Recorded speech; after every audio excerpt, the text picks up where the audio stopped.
Hello everyone and welcome to another bird identification video.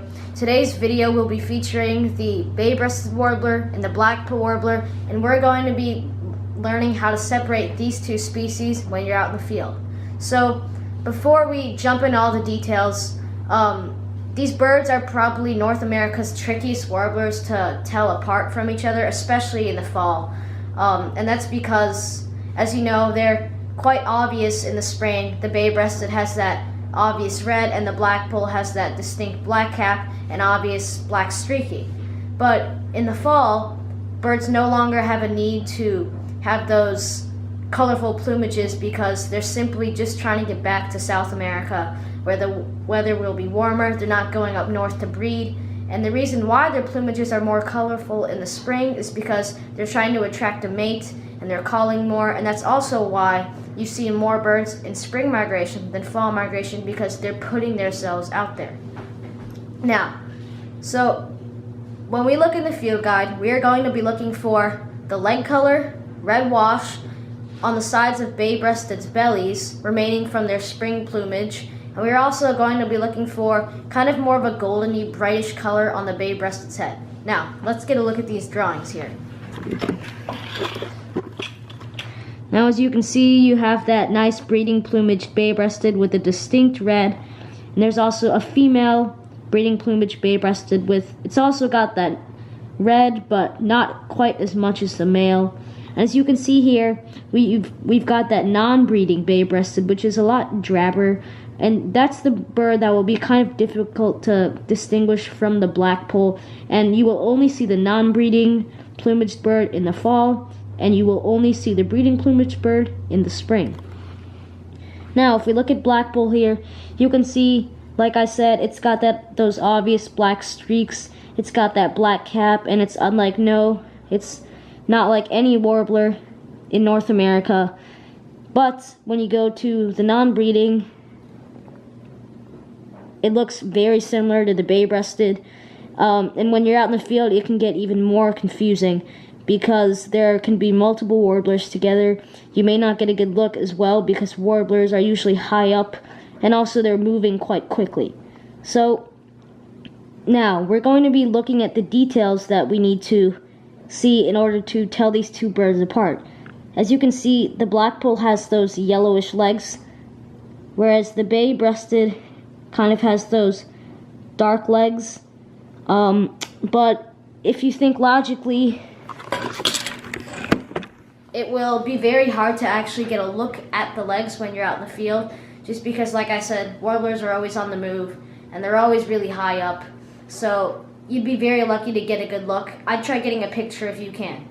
Now we're going to move on to looking at red wash, which is what I would look for when I was out. That's usually what I like to look for because I feel like it stands out more, and that's the surest way to be able to tell the difference. Or actually, it doesn't really show a good example in the field guide, so let's move on to photographs on my computer, and we'll be able to tell the difference better from photographs.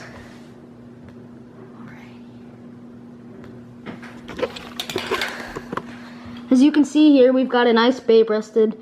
It's got a little bit of red wash there. I don't know if you can see it, just under the wing. There's a little bit of red wash remaining from the spring plumage. Sometimes birds don't lose all of that red color. But you'd be lucky to see a bird with red wash that stands out that much. Usually can be more like that even. Don't know if you guys can see. There's just the faintest red on the sides of the bird. Let's see if there's another photo. Or like this, for example. Just the tiniest bit of red.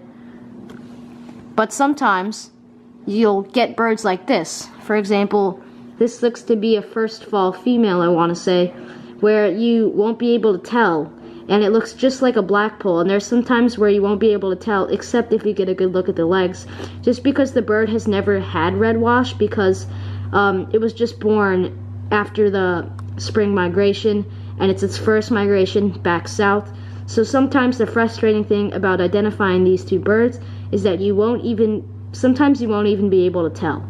And not all birds as you can see, will have that red wash, so you won't be able to count on it every single time. But quite a handful of them do, so I definitely keep an eye out for that.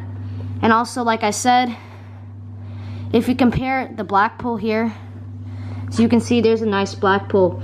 It's very dull. And I've noticed that with bay-breasteds like this, I feel like the head's it's got a little bit of more golden tint to it. Like this one, for example, or that one. But yeah, some of them, like this, look exactly like the Blackpoll, and you won't be able to tell except for the legs.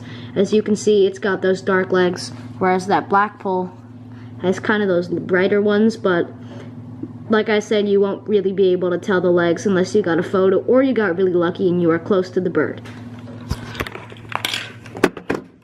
So overall, I would say look for the red wash on the sides of bay-breasted's belly. That's probably the most noticeable feature if the bird does have the red wash. Look for leg color if you can, but logically that would be really, really hard to actually see with a warbler in the wild, just because they're always on the go.